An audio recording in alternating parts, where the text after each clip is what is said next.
នៅលើកៅអីឈើដែលធ្លាប់មានយើងឥឡូវសល់តែភាពស្ងាត់ជ្រងងំគ្មានស្មារតី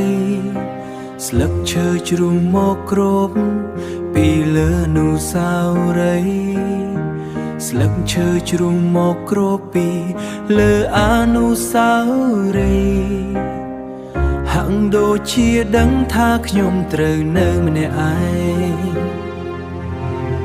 រាល់ពេលជួបស្នេហ៍ក្បត់បេះដូងរឹតតែរឹងមាំ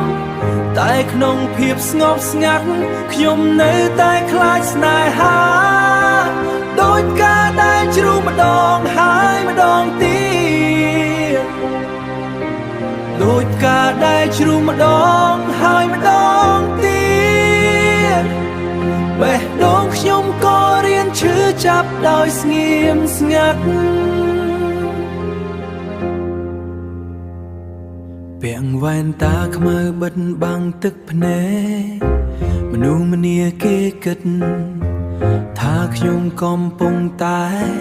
សប្បាយថាខ្ញុំកំពុងតែសប្បាយតែការពិតខ្ញុំកំពុងរាប់គ្រាប់ការដែលជ្រុំរាប់ចំនួនដងដែលខ្ញុំត្រូវគេក្បត់